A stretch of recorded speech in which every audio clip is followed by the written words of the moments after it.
Bro, where's my...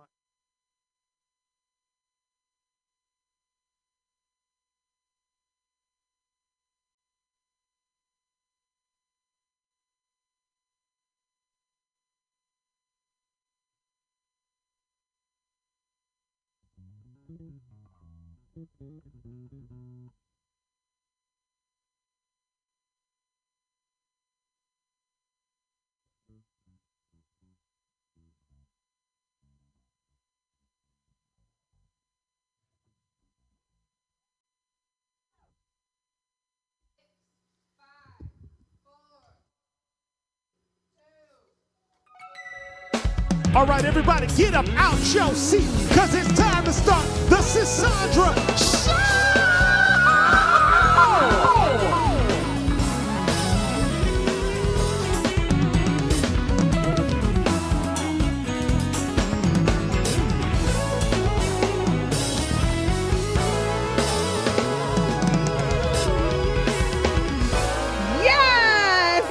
TSS Tribe, and welcome to the Sisaundra Show. Y'all, it's Tuesday, and you know we're here to turn up the energy. So y'all get ready for a great show filled with laughter, inspiration, and a sprinkle of spice to kick off your week. We have an inspiring guest who's ready to share his amazing stories and insights, and of course, perform for you in the TSS Spotlight. Y'all, today is a very special day. Well, that's good. Y'all know why? Because it's our music director's birthday. Let's go. Well, Happy birthday, hey, well, Chris. I'm ready for it. Thank you so much. Happy birthday, dude. Thanks a lot, Listen, y'all. we love you so much. We wish you many, many more. Y'all have me on the screen like that. Oh, because it's you, dude. Listen, so you know what we need y'all to do? Yeah. We need you to get all comfy, grab your favorite beverage, and let's get this show started. Come on, y'all. Let's get it started. Woo. Yes. All right. Y'all know what time it is? We know what time it is. Now, y'all know we come from the Pentecostal church, and we normally mean that is tea time. I mean offering time, but it is tea time. Y'all, we about to serve this up hot, because you know what word on the street is? Oh, no. Word on the street is that Diddy is in custody, and it ain't looking good. Listen, the judge wasn't having any of that $50 million bond nonsense either. Magistrate Judge Robin Tarnowski laid it down, saying there's too much violence and witness tampering for him to be let loose. The man's facing some serious charges: sex trafficking, racketeering, transportation for prostitution, no less. Y'all, he is truly, a bad boy. His defense team thought they could sweet talk their way into freedom, but nope. The feds found all kinds of freak-off supplies in his homes. Guys, one more time. 1, 2, 3, 4. Check this out. Including over 1,000 bottles of Johnson & Johnson baby oil and lubricant. So while Diddy's planning his next moves, he's got to sit tight until trial. I guess the party's officially over. Y'all, Diddy is truly a bad boy for life.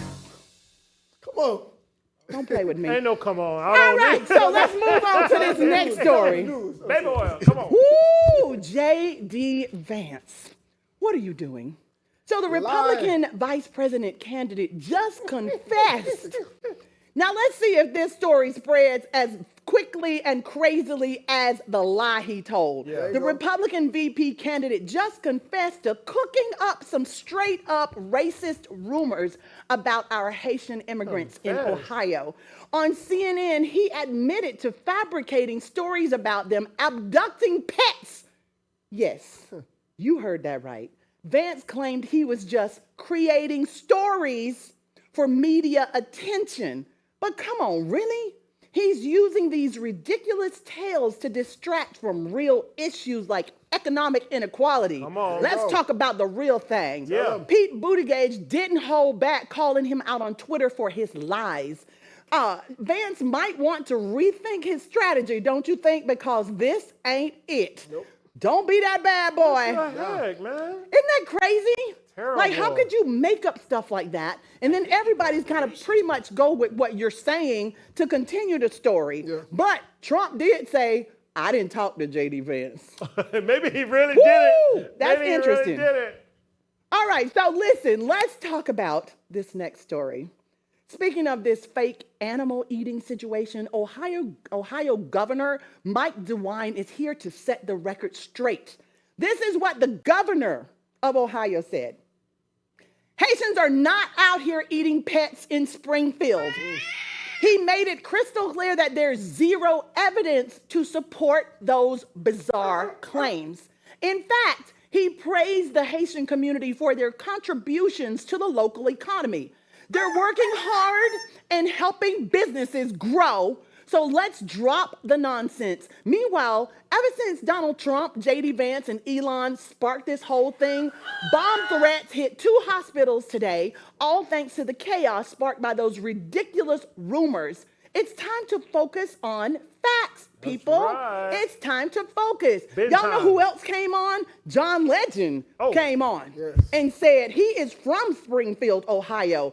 And the Haitian immigrants were brought there because there was a deficit of 15,000 jobs. Yeah. And so the Haitians were brought there and they have filled those jobs and they're integrating into our country. You know what I have a problem with? Y'all, we learned in school that America is a melting pot. How can we be a melting pot, but when other cultures come here, we're upset with them about their values, Makes sense. about the different things that they bring? That's the beauty of being America. Yes. The beauty of being America is saying, hey, you come, we will make this great together. You want to make America great again? Welcome in everyone as our forefathers intended for everybody to be here. Wouldn't a few of us be here if it wasn't for that? Exactly. So a few Come of us on. standing right here in front of you. I want y'all, I'm not going to do it myself. I want you to check. What does the quote say at the bottom of the Statue of Liberty? Ooh. That works for New York, but Springfield? No, it can't. It Springfield, has not to a be for problem. everyone. That's It's right. for everyone. So listen, big news in the music business, y'all. Kevin Liles is stepping down as the CEO of 300 Entertainment at the end of September. That's this month. Wonder why. Y'all, this man has been a key player, and it's going to be interesting to see what's next for the label. So change is in the air, but some are saying it's interesting this announcement happened after Diddy's arrest. Well, Let's move on. Whew. So we're all here for Dusky and Ruby Rose, but after their quote on, tell me, correct That's the me. bro Drewski. You better thank you very much. Listen, because we know y'all go off on me on social media too. She said it wrong. We don't So care. Drewski. Yeah, come on. So we're all here for Drewski and Ruby Rose. But after their quote unquote breakup, Ruby Rose is clapping back at the haters after announcing she's been abstinent and sober for 2 months, y'all. That's 60 days. It's a long time Folks now. thought she was getting cozy with Drewski, but she's here to clear it up. She says their relationship was strictly business. No bedroom, no antics, just business. Thank you very much. Ruby done spoke. Yes, she did. All right, next story. So this is a major shout out to Aja Wilson. Let's Did go. I say that right? Yes, that's Don't play right. with Let's me. go. For becoming the first WNBA player to hit 1,000 points in one season. Let's go. Yes, she's out here trailblazing and showing everyone how it's done. With her work ethic and passion for the game, she's setting the bar high. A killer. That's right, baby. Yeah. You keep on shining, Let's go. shining, shining, shining. Yeah, she is shining. I Let's love go. it. It's exciting. So we want to say, this is sad news. Rest in power to the one and only Tito Jackson. Oh, wow. Yes.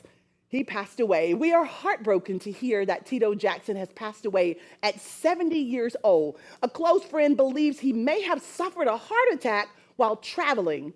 Our thoughts and prayers are with his family during this really tough time. May he rest in peace. Tito, you will be missed. Yes, don't you go there. Dun, dun, dun. No, don't get no better than that.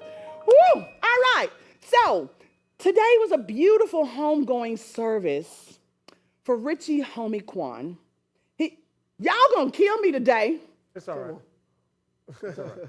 Well, for Rich Homie Quan. Yeah. Thank you to my producer. I love you, sweetheart. He was honored with his own day in Atlanta and South Fulton, Georgia. Our hearts go out to his family as they celebrate his life and legacy. Once again, much love to Rich. Say it out loud, y'all. Rich Homie Quan. Rich Homie Quan. Yeah. God bless you and thank you for everything you did while you was here. All right, so we need to talk a little bit about this. What is going on? All of these hot topics, guys. What's like resonating with you the most? Luke, talk to me. We feel like we've lost a lot of legends lately. Yes. Tito, Rich Homie, and then what's his name? Frankie Beverly, you know and what I'm saying? you Yes. know who else died? The guy that was in Roots. James Earl Jones. James Yes. Earl Sis, Jones Sis, passed did away. you say Roots? He Yes, was in Roots He now. was in Roots. But most people are with the Star Wars and Lion King. No, but you know took it- what? I remember That's him. legendary Yes, status. he was legendary in the Yes. movie Roots. Like Yes. when I was 12, 13 years old, that's how That's I where his credit learned about began, the yes. struggles of our ancestors through this movie. And it was like, oh my God, Yes. that voice, that man. Yes. Yes. So rest in peace to all the greats. You will so be missed, and we are so grateful for everything that you contributed to not just our culture, but to the world, world. while you were here. Yes. Just Yeah. absolutely Especially outstanding. for us involved in entertainment, so you can see that it's been happening lately. So. Yes, it's like a lot of people getting out of here, as my Yeah. mom used to say. Yeah. They sure getting out of here. Still are. Listen, y'all stay tuned because all the way from Jamaica, we have Mr. Rohan Reed in the house, and you don't want to miss this performance. We'll be right back. For the culture, can y'all get us up here? We'll be back. Hey.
Sisaundra Show. Y'all better give it up for the culture over there. What's up? Funky, What's up? funky guys. So listen, today we have a special guest who's bringing the rich sounds of Jamaica right to our stage. He's an incredibly talented bassist, sharing his unique musical style and vibrant energy with the audiences around the world. He's here to chat about his roots, the influences that inspire him, and his exciting new project. So y'all, welcome to the Lavender Couch, all the way from Kingston, Jamaica, Mr. Rohan Reed!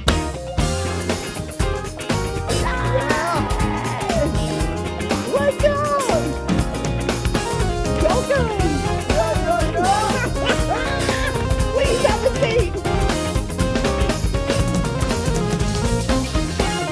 What's up? What's up? My hat is coming off. I need a haircut. How are you doing? Great, I'm doing great. It's great to have you here. Thank you for joining us. Thanks for having me. Indeed, indeed. So listen, tell us, what was life like for you growing up in Jamaica?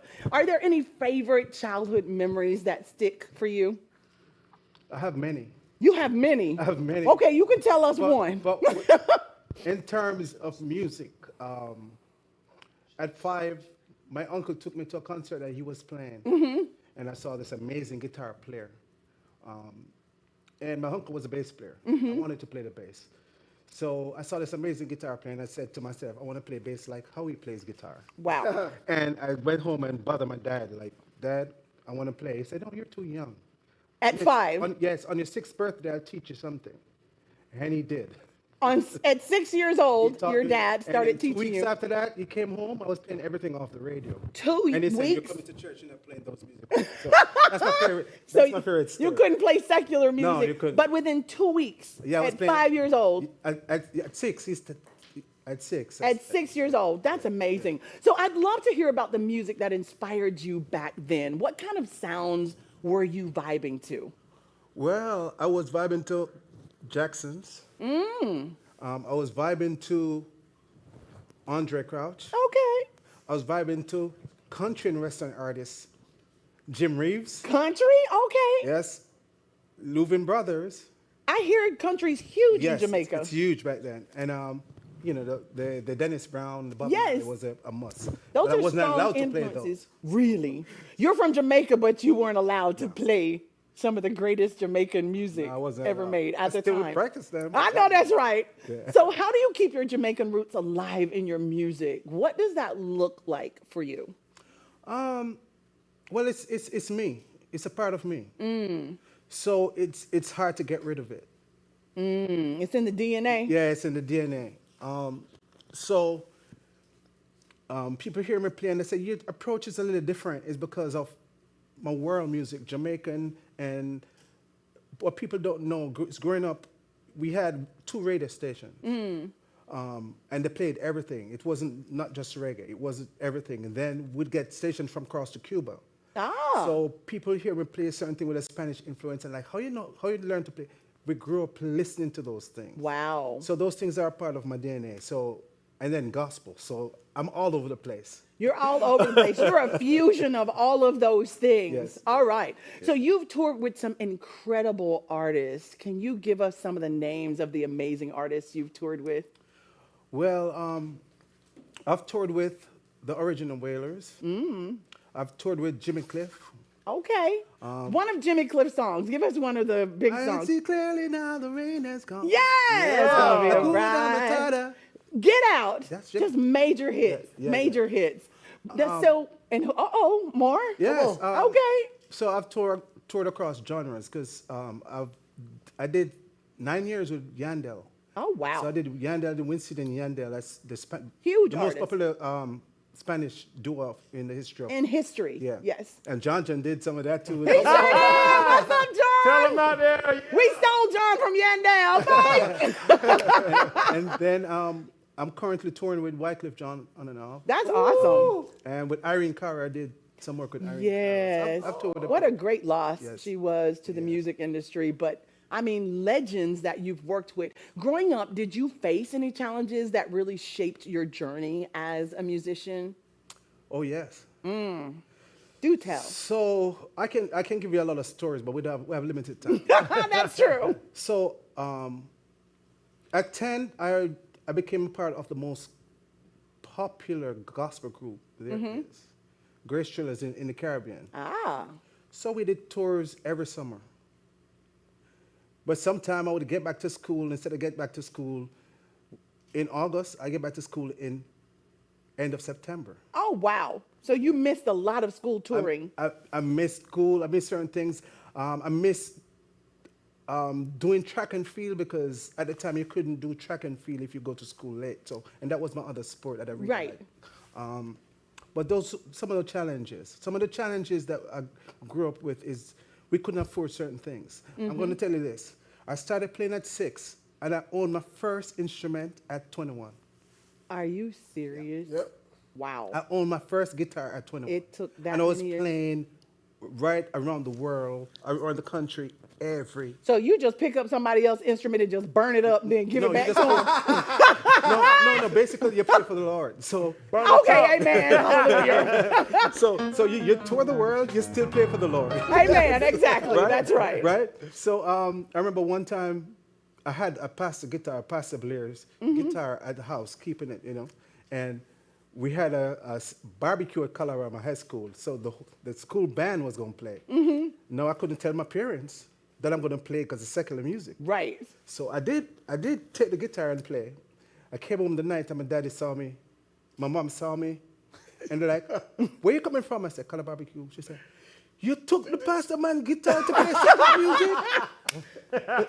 Man, I got it. You got in so much trouble for playing a holy guitar and secular music. Yeah. So listen, Mr. Reed, your new project sounds very exciting. What's the story behind it and what kind of vibe are you going for? And tell us quick because we want you to play for us soon. Okay, so I started.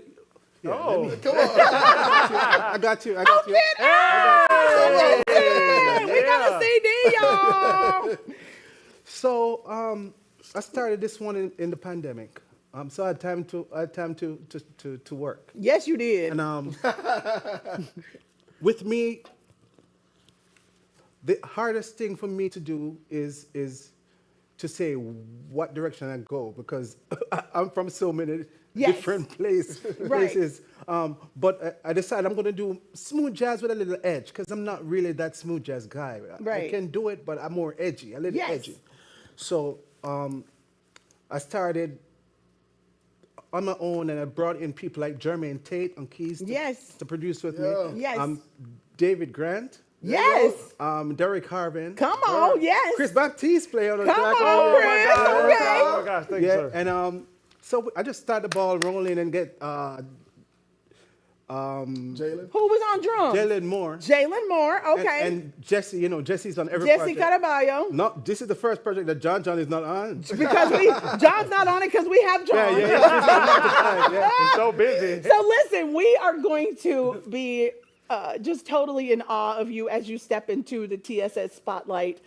We look forward to hearing you play. What is this song that you're going to perform today? This is Morning Kisses, the title track. All right, well, let's do it. All right. Ladies and gentlemen, please put your hands together for Rohan Reed from Kingston, Jamaica. Wow. Guys, this is exciting. Brace Oh my yourselves. gosh. All right. Where did he go? You have less than 5 seconds to bring it hard. All right, Chris.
Thank you.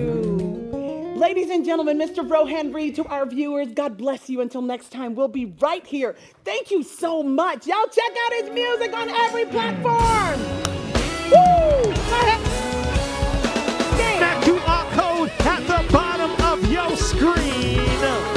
Because we've got so much more exclusive content for all y'all right here, only on the Sisaundra Show. Thanks so much for tuning in, hanging out the beautiful Carmarosa set. And thanks for checking out our amazing guests. So until next time, we'll be